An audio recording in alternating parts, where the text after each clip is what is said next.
Well, absolutely. Humanitarian needs are of our utmost concern. The European Union understands the humanitarian needs not only in northeast Syria, but in all Syria. We are very much aware that 1.8 million people rely on humanitarian assistance, which is channeled through the Fish-Kabur-Semalka border crossing. These vital operations include the shipments of essential life-saving health supplies, which support several health facilities in camps and out camps.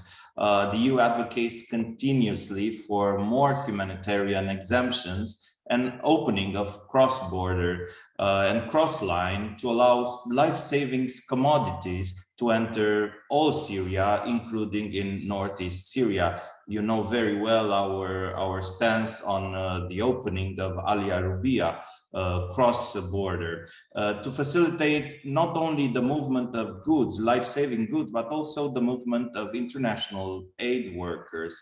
The EU, I would like to remind you that the EU always calls for the parties to depoliticize humanitarian aid. We should have humanitarian aid more needs-based and people-centered, and not use it as a political weapon. That being said, the EU also reaffirms that cross-line delivery operations, including the ones in northeast Syria, cannot be an alternative, but rather complementary to cross-border aid, given the enormous and increasing humanitarian needs. And as we've seen in the past year, the humanitarian needs are not going less, but they are even going, they are growing. And this is why we need to do more about that. And we need to push on a diplomatic field more in order to have more cross-border and cross-line.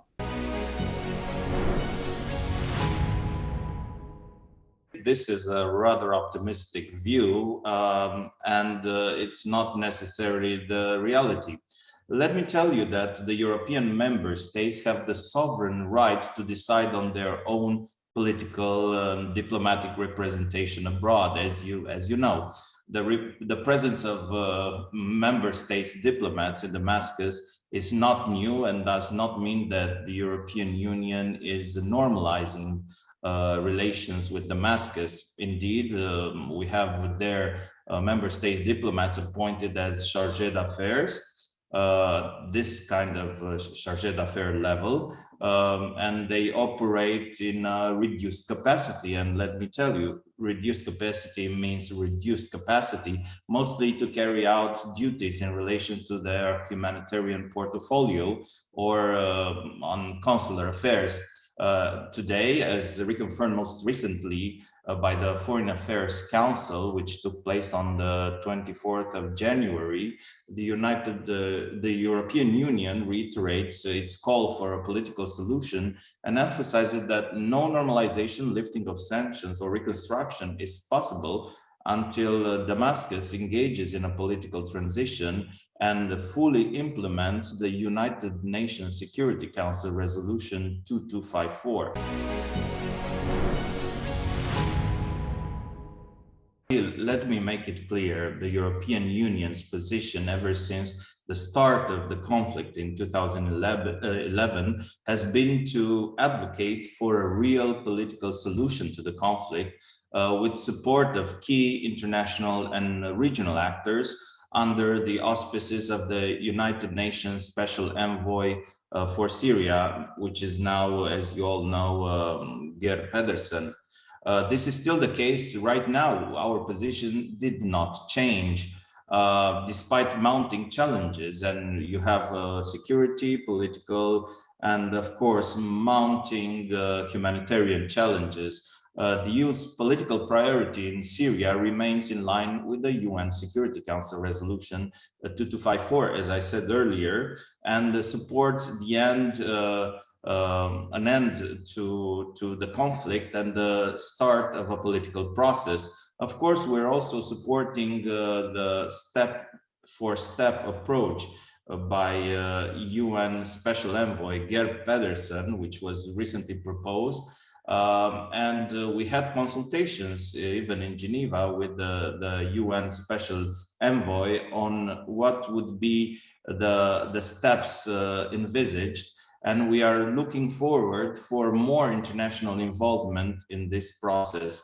A telling example of EU's approach and work with like-minded partners is the Brussels conference. And we will have another Brussels conference, the sixth Brussels conference in May this year. The conference is known to give a voice to Syrian civil society. We're having hundreds of civil society organizations participating from all over Syria, from the northwest, northeast, from the regime-controlled areas. The conference is also a platform of discussion, but not only that, it's a platform for pledges for the Syrian people and for the refugee hosting communities.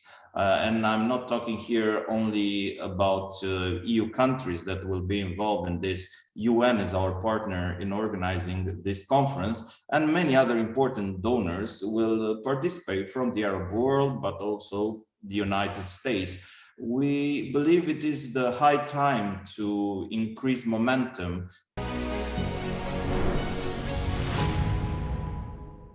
I'm not the liberty to tell you exactly if they will or they will be not. Right now, we're at the stage where we're organizing the logistics of the conference, and once we will know all the participants, we'll let you know. But what is important for you to understand is that the conference is not inviting any kind of political parties. The conference is for the civil society, for the civil society actors to have a space to interact with each other.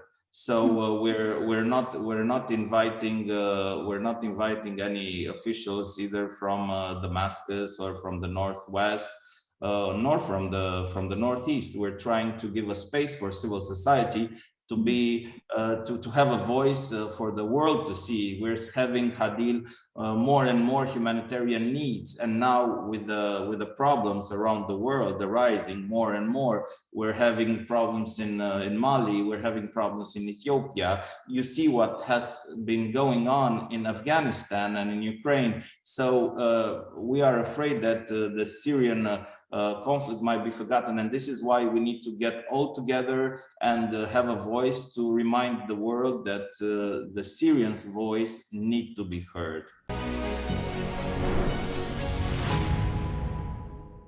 EU is concerned about the situation in northeast Syria, and obviously we support stabilization efforts, while noting that extradition efforts are of the competence of member states.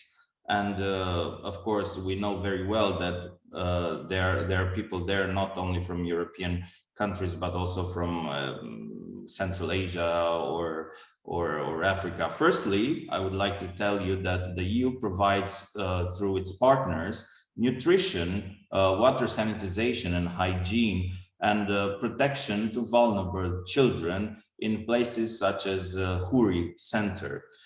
Furthermore, I believe it is important to tell you that the EU has an active role, once again through its partners, in social rehabilitation and resilience efforts to combat radicalization inside and outside Al-Hol camp. Such efforts are channeled through psychosocial support sessions, engagement sessions with women, education sessions for children, and sports initiatives for the youth. These kind of programs are extremely important to build resilience. Finally, I would like to tell you that the EU currently pilots novel approaches to sustainably reintegrate around 200 households hosted in Al-Hol camp into several host communities to achieve a sustainable level of social cohesion by initiating a process of economic empowerment. And economic empowerment, I think, it's the key approach to this kind of issues, and we are involved in it. This aims at benefiting the internally displaced and, of course, also the local community inhabitants. And let me tell you that it really reinforces their psychological resilience and emotional development.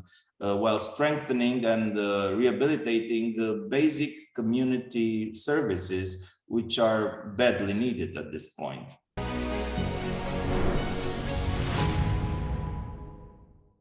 Well, the issues of ISIS detainees in northeast Syria is a very, very complex one. And in the city of Hasake, there are about 4,000 suspected ISIS fighters and approximately 700 minors held in detention. The establishment of an international tribunal in northeastern Syria is not something that we currently consider as a viable solution. The EU's primary concern when tackling the issue of alleged ISIS detainees is principally humanitarian. The lack of access granted to our partners on the ground is worrisome and is of great concern to us. Without access, humanitarian assistance cannot be provided, unfortunately, to the youngest prisoners and those who are sick or maybe those who are wounded. With regards to accountability efforts, I think it's important to say that the European Union has listed Daesh, the Islamic State, as a terrorist organization. Last July, Ilka Salmi took over the role of EU counterterrorism coordinator and has described the situation in northeast Syria as a pressing issue for the European Union. Syria is a neighbor of the European Union. We're so close, so whatever happens in Syria is of great concern for us, and it affects us in many, many issues.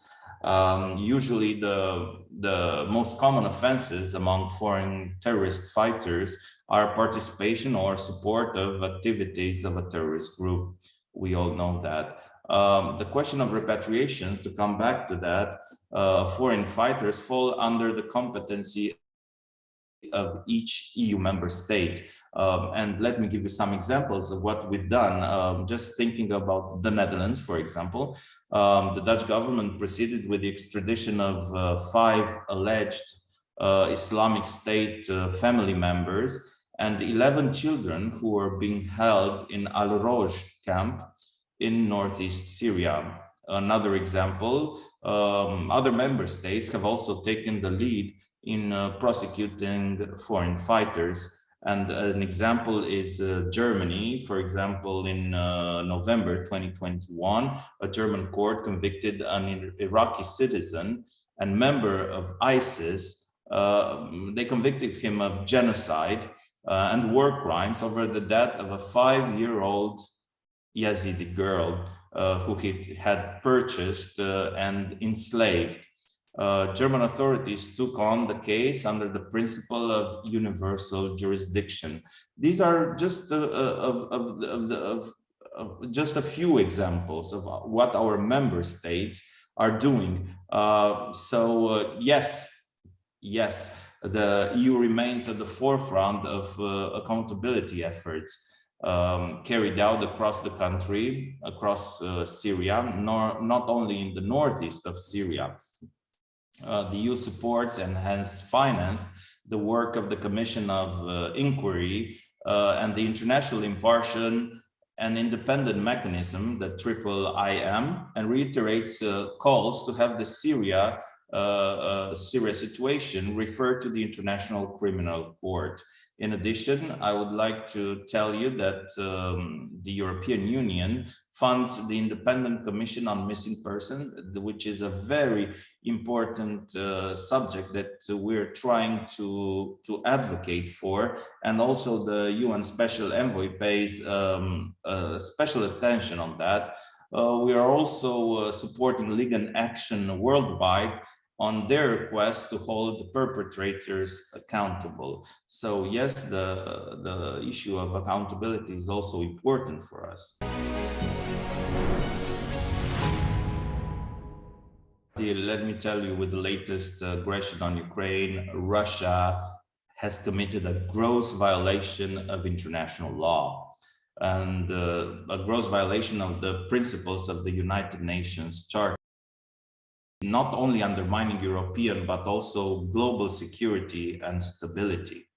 The EU, of course, condemned in all international fora this aggression in the strongest terms possible and is stepping up the sanctions against Russia in support of Ukraine.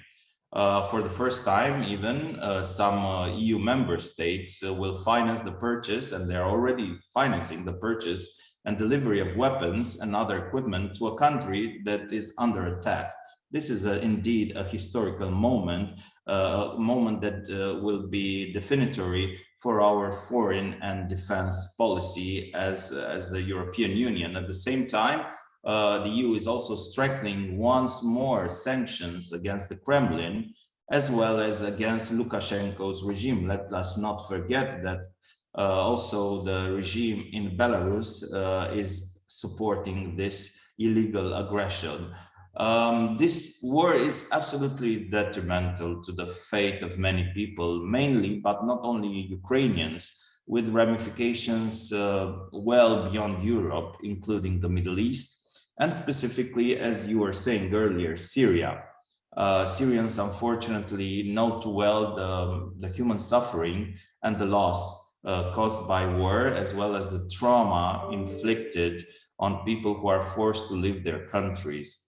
The EU, of course, we are concerned that the military aggression on Ukraine might have implications on Syria, including on negotiations for a political solution that we are all fighting for, and the cross-border operations for delivery of humanitarian aid.